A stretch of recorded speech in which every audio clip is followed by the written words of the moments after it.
कभी कभी लगता है कि हमने अपने देश का गौरवशाली इतिहास देखा ही नहीं। वो भव्य इमारतें, वो अंतहीन साम्राज्य, राजा महाराजा, रानियां, वो ताड़ के पत्तों पर लिखी गई दुर्लभ किताबें जिसमें दुनिया भर का ज्ञान समेटा हुआ था। अगर कोई टाइम मशीन होती और उसमें बैठकर मैं आज से 800 साल पहले आज के बिहार में जा पाता और वहां दुनिया का अनोखा ज्ञान का भंडार देख पाता।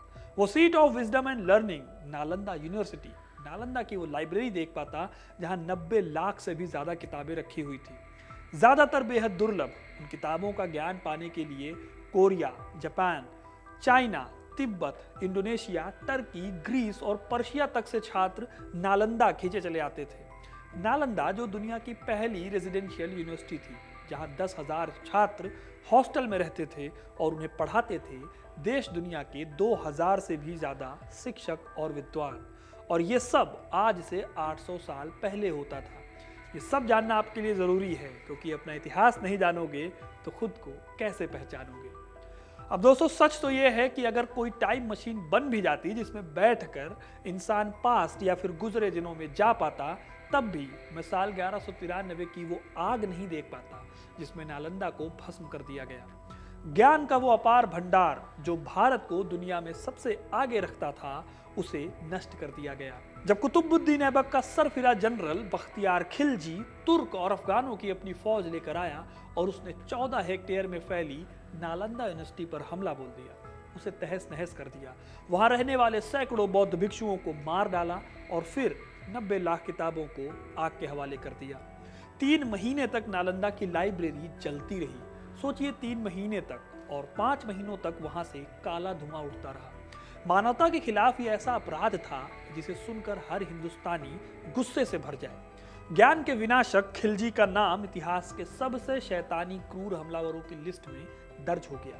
लेकिन सोचिए, अगर नालंदा की वो विलक्षण लाइब्रेरी यूं खाक न कर दी गई होती तो आज भारत कहां से कहां होता।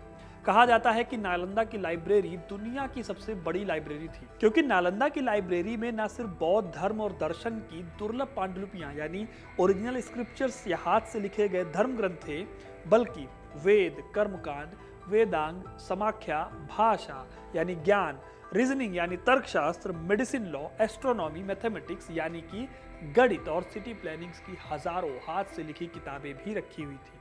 ये दुर्लभ ज्ञान नालंदा की जिस लाइब्रेरी में था, वो 3 इमारतों में फैली हुई थी।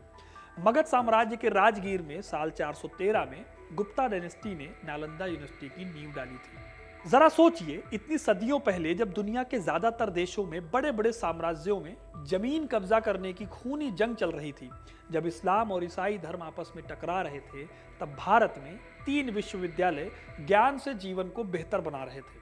नालंदा के अलावा तक्षशिला और विक्रमशिला यूनिवर्सिटी भी भारत में मौजूद थी। दुनिया की बेस्ट यूनिवर्सिटी जिसे माना जाता है, उस ऑक्सफोर्ड से कम 500 साल पहले से नालंदा उससे भी ज्यादा बेहतर मॉडल पर शिक्षा दे रहा था, ऐसा कई इतिहासकार मानते हैं। नालंदा को चूंकि नष्ट कर दिया गया था, इसलिए उसके बारे में जानने के लिए 3 ऐतिहासिक साक्ष्यों को, सबूतों को देखना जरूरी है। फारसी इतिहासकार मिनहाज सिराज जुजानी की किताब तबकाते नासिरी में विस्तार से नालंदा पर बख्तियार खिलजी की फौज के हमले और बौद्ध भिक्षुओं के कत्लेआम का वर्णन किया गया है। कैसे बख्तियार को बिहार के 2 गांव मिले थे और लूट के लालच में वो बढ़ते बढ़ते नालंदा तक पहुंच गया और उसे एक किला समझकर हमला कर दिया। फिर जब उसे पता चला कि नालंदा में तो लाखों किताबें हैं और बौद्ध धर्म से जुड़ी शिक्षाएं हैं, जहां पर शिक्षा दीक्षा दी जाती है इस धर्म से, तो उसने चिढ़कर वहां आग लगवा दी। सैकड़ों बौद्ध भिक्षु, कहा जाता है कि जिंदा जला दिए गए, सैकड़ों का सिर कलम कर दिया गया। जो बच सके वो कुछ कुछ ग्रंथ लेकर किसी तरह भाग गए। हैचिंसन की painting story of the nation में इस कत्लेआम के बीच घोड़े पर बैठा हुआ खिलजी दिखता है। उसके हाथ में ग्रंथ है जिसे वो पढ़ने की कोशिश कर रहा है। वहीं पॉल मुनरो की encyclopedia of history of education volume 1 में नालंदा यूनिवर्सिटी की लाइब्रेरी का वर्णन है। इसमें चीनी तिब्बती ट्रैवलर और विद्वान वेनसांग के नालंदा में पढ़ने का भी जिक्र है। वेनसांग को नालंदा में मोक्ष देव के नाम से जाना जाता था। इन ग्रंथों में 5 लाख से ज्यादा श्लोक थे। पॉल बताते हैं कि नालंदा की लाइब्रेरी, जिसमें 90 लाख ग्रंथ और पांडुलिपियां थी, उसका नाम धर्मगंज था। धर्मगंज में 3 बड़ी इमारतें थीं। पहली रत्न सागर, दूसरी रत्नोदधि और तीसरी रत्नरंजक। रत्नोदधि में 9 मंजिलें थी और उसमें सबसे पवित्र ग्रंथ रखे गए थे। इसमें अष्टशास्त्रिका प्रज्ञपरमिता सूत्र और इसके साथ साथ गुह्य समाज भी शामिल थे। अष्टसहस्त्रिका प्रज्ञपरमिता सूत्र तो आज भी तिब्बत की सेथांग मोनेस्ट्री में रखी गई है। ये ताम्रपत्र पर संस्कृत में लिखे गए 139 पन्ने हैं जिन्हें बौद्ध धर्म में बेहद पवित्र माना जाता है। अब आप सोच रहे होंगे कि नालंदा का यह नाता तिब्बत से कैसे जुड़ गया, और सबसे बड़ी बात, नालंदा के बारे में तिब्बत को भारत से ज्यादा कैसे पता चला। दरअसल नालंदा के आखिरी राजा शाक्य श्री भद्र साल 1204 में भागकर तिब्बत चले गए थे। वो अपने साथ नालंदा की लाइब्रेरी के बौद्ध धर्म से जुड़े कुछ पवित्र ग्रंथ भी ले गए।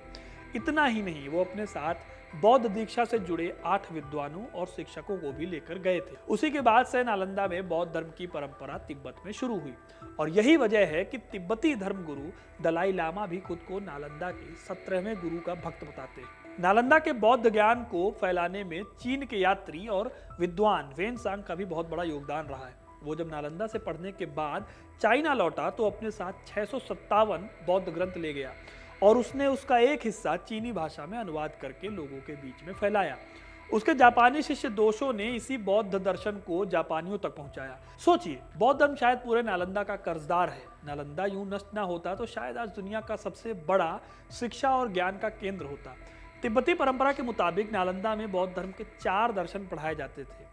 पहला सर्वस्तिवाद वैभशिका, दूसरा सर्वस्तिवाद स्वतंत्रिका, तीसरा मध्यम का या महायान का दर्शन जिसे बौद्ध दार्शनिक नागार्जुन का दर्शन कहा जाता है, और फिर आता है चौथा जिसे चित्त मंत्र कहा जाता है।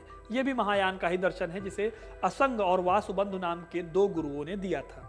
चीनी यात्री और विद्वान वेनसांग ने अपनी आत्मकथा में बताया है कि कैसे नालंदा के छात्र बौद्ध धर्म के 2 सेक्ट्स महायान और हीनयान को पढ़ते थे।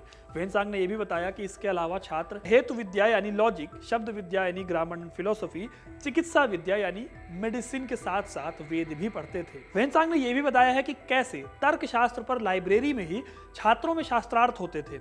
उन्हें बौद्ध धर्म को दूसरे धर्मों से तुलना करनी होती थी। वेनसांग ने नालंदा में पढ़ाने वाले गुरुओं के टैलेंट को भी स्टडी किया।